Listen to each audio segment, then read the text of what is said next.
But as the world waits for what happens in the US, there will clearly be no graceful change in leadership, it appears.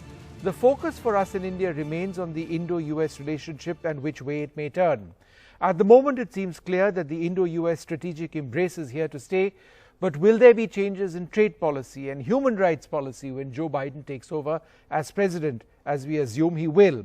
Joining me now, a very special guest, Nisha Biswal, president of the U.S.-India Business Council. Ms. Biswal, thanks very much for being with us. What would a transition, assuming that it does happen, mean for India?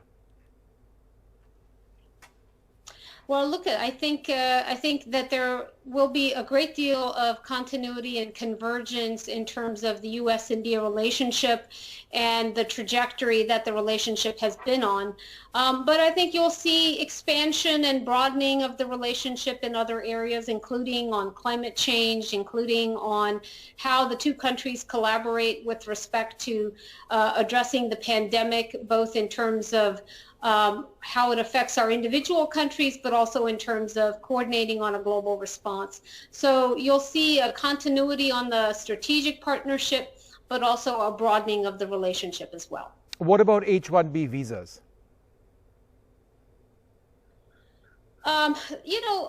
President-elect Biden has been very clear that the H-1B visa program and immigration writ large is one that he looks at very differently from the current administration and the current president.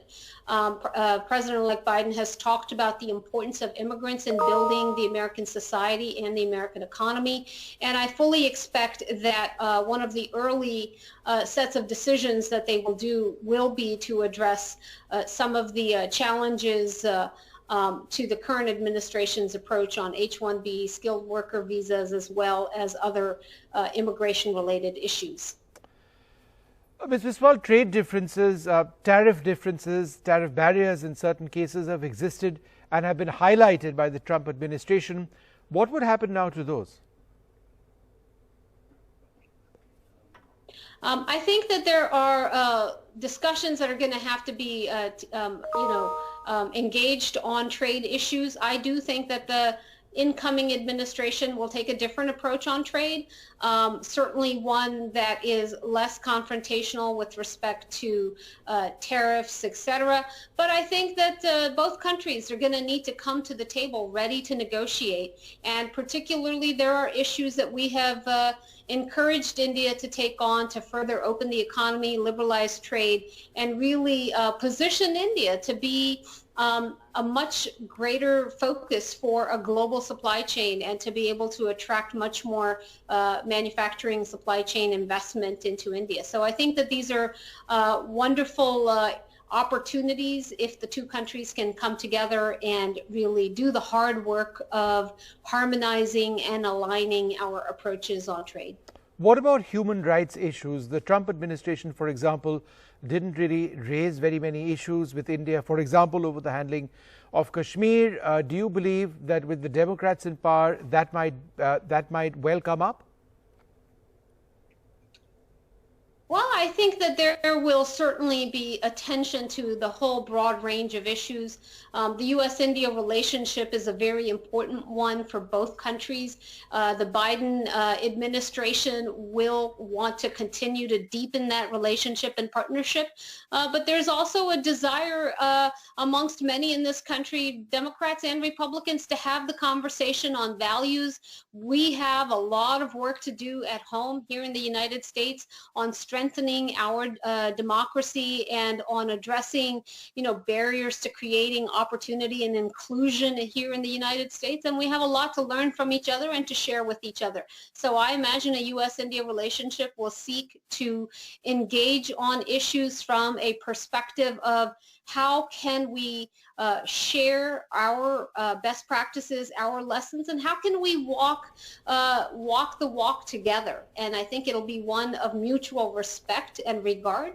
But I don't think that a Biden administration will say that anything is off the table for conversation on either side of the corridor. I think there will be things that the Indian government will not like about a U.S. policy, and they should be empowered and entitled to bring that to the conversation as well. What about the entire issue of India's historic relationship with Iran, the fact that we've invested in the Chabahar port, the fact that India and the U.S. have diametrically different policies on Iran, the fact that India needs oil and that Iran is a country we've imported oil from? How will that fly with the Democrats, again, assuming that they come to power?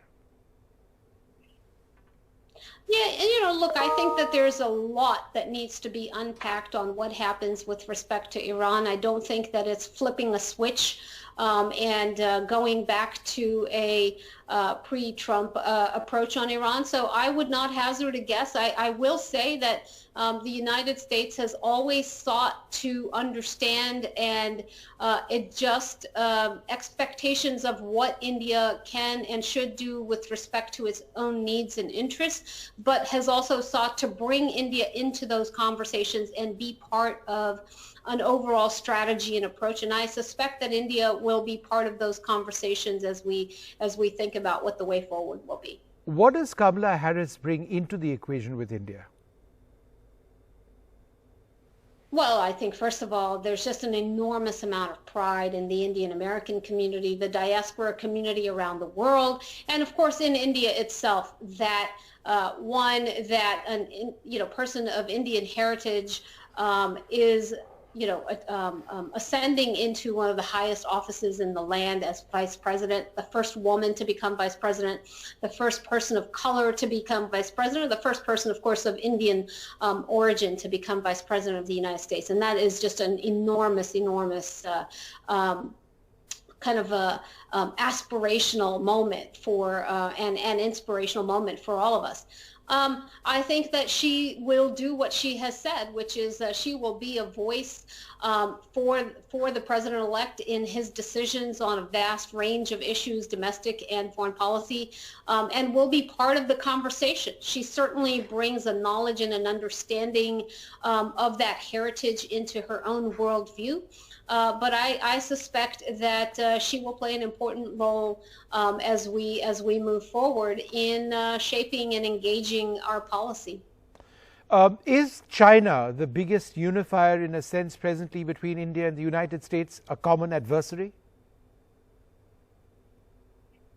No, I don't think so. I think that the biggest unifier between the United States and India is the convergence of values, of outlooks and perspectives and approaches. We have a growing strategic convergence between our two countries. India is incredibly important on the global stage in its own right, and we need not look at everything through the lens of China, though I will say that we have also converging perspectives on some of the challenges that China has posed, and I think that those will be important to address as well.